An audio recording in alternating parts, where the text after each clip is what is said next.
You're gonna do what now? Across the whole yard in 1 minute. All right, on your mark, get set, go.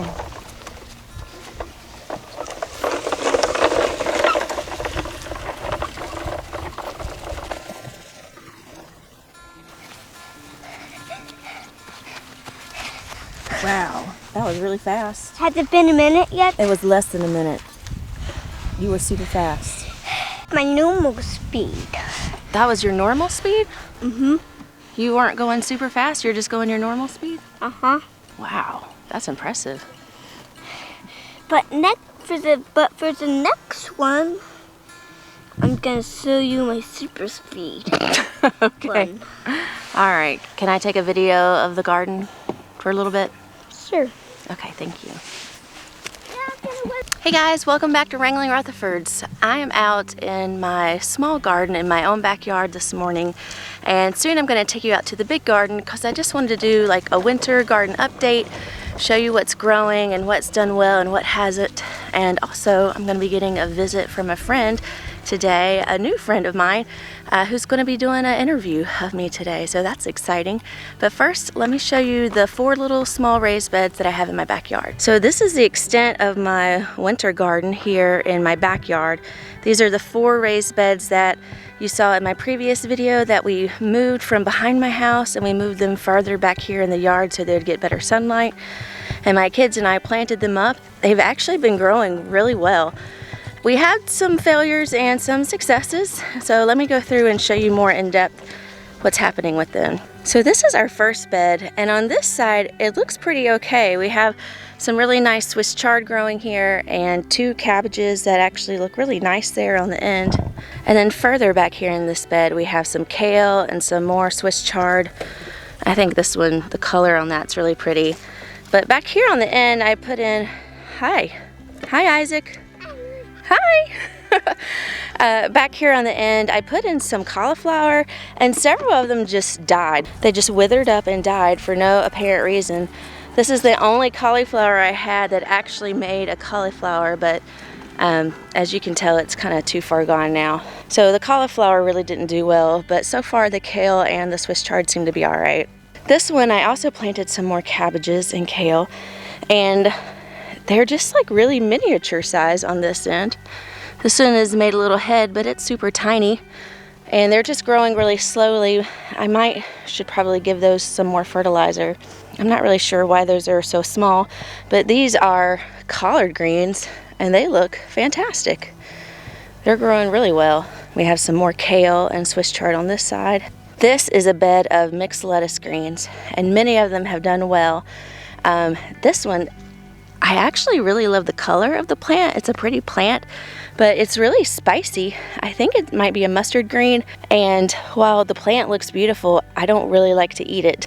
Here's some Ragged Jack kale, and I think it's hilarious because we had some really oddly warm days in December, so warm in fact that some of my lettuces have bolted. Some of them are still good, but like this little guy is bolted.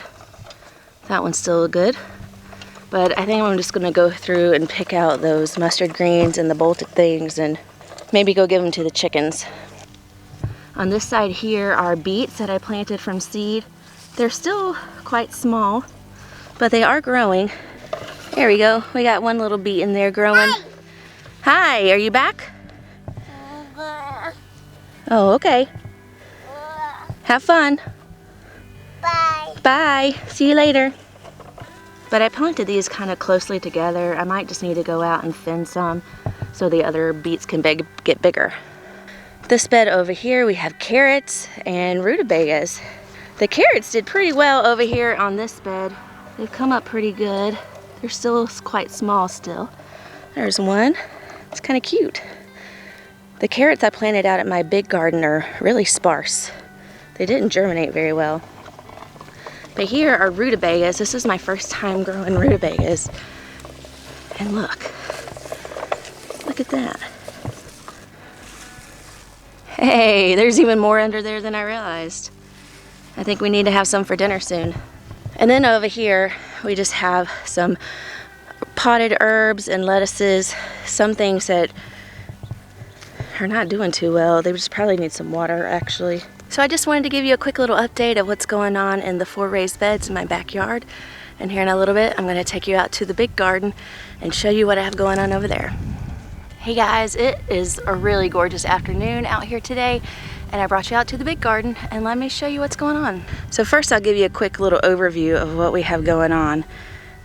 Here are the 8 rows of my no-dig garden bed that I built last winter, early spring, and I grew in it all summer, and it's done really well for me, and this is really my first go at a winter garden. I don't know if you remember or not, but I showed in some previous videos that towards the end of the summer and fall, I really had a tough time with weeds. The weed pressure started getting pretty severe, and I was just spending a lot of time pulling weeds from where I had let them get ahead of me. So in an effort to try to combat that, I had planned to cover large sections of the garden in black plastic or tarps over the winter in order to try to choke out those weeds for this upcoming spring.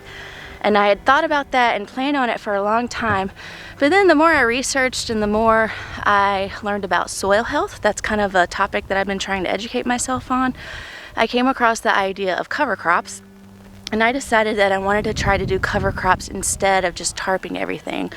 1, because cover crops can help with weed suppression. 2, because they add fertility to the soil. They can also fix nitrogen into the soil and just improve the overall quality of the soil. And 3, it gives me more material to compost in the spring. So that's also a thing I'm working on, is learning more about composting. So far I've been pretty successful at it, but I just want to keep trying different things. So 4 of the rows in my garden are currently covered with cover crops. So these 2 rows here are cover crops. This is actually a row that I just covered in my own homemade compost, and these 2 rows here are cover crops. Now this row, it's kind of coming up pretty sparsely, but it is a mixture of barley and clover, and I seeded the clover kind of late. So the parts that have germinated, I'll show you that here, some of the clover that has germinated is still very small, and the barley has actually been eaten off several times by deer. But it is what it is. It's still growing, and it's doing its job of covering the soil. So these 3 rows, this one, and this one, are a mixture of cover crop winter blend seeds from True Leaf Market. I think that was the place I ordered them from. And they were really slow at coming up first, and I think it was just because of uneven watering. But lately they've been doing really well, just covering these rows and looking really lush and green. I'm really happy with the way the cover crops are looking so far. So I'm still learning about cover crops. This is my first year ever doing cover crops, and I'm learning about how to terminate them in order to prepare my beds for in the spring. And I think what I'm gonna do is around middle of February, that's about 6-ish to 8 weeks before I'm ready to plant in April, I think I'm gonna go ahead and cover them with some landscape fabric that I have. I'll mow them down, or maybe take a weed eater and chop them down really close to the ground, and then cover the remaining plants with landscape fabric to choke them out. It'll block the light, so it'll kill the remaining systems. And then 1st of April, when I'm ready to plant, I'll just cover the beds with more compost that I've made. That's my plan right now. I'm still learning if that's the exact best method, but anyway, that's what I think I'm gonna do right now. Now these 3 beds over here, these actually have winter crops in them. I kind of have a whole mixture of stuff going down this aisle, and let me show you that. This is Swiss chard, and I have some carrots growing in front here, and then on this trellis, the whole length of this trellis, are sugar snap peas. My sugar snap peas were really slow at first, and I really need to do a better job of trellising them. You can tell I haven't been the best about securing them to the trellis, but they're there, and even if I don't get anything off of them, it's still improving the soil. Here are carrots. These are rutabagas, I think. Let's see. Yeah, these are rutabagas, or either turnips. I honestly don't remember what I planted. Oh, that one's looking nice. And then on down here we have a few more sparsely planted carrots. Here are some beets. I think these are turnips. And then more beets, some radishes, and down here we have kale. And then here on the end of this row, I have some garlic that I plugged in between some radishes and kale plants, but I just needed to get that garlic in the ground, and so this is the spot I chose to fit it in at. Alright guys, I'm here with my new friend Jesse. This is Jesse Bickley from Willow Brook Homestead. How you doing? He is actually doing a tour of local homesteads for his YouTube channel, and he's made many stops at other homesteads, but he decided to come and tour my place today, which I'm very thankful for. Thank you. Oh, I am too.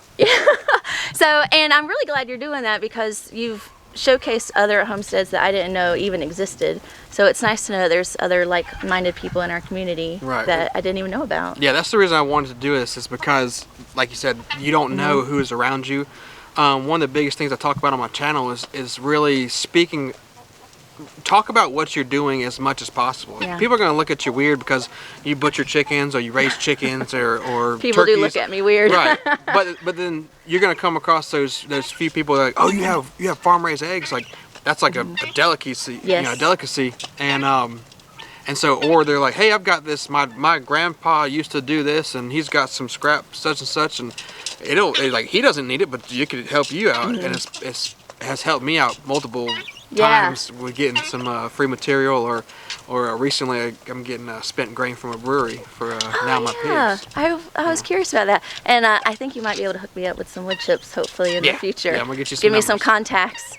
But I just wanted to show you my new friend Jesse, and if you want to watch our homestead tour on his channel, I'll put the link down in the description below, and you can go check out his content and see more of our interview together. So thank you. No problem. Bye.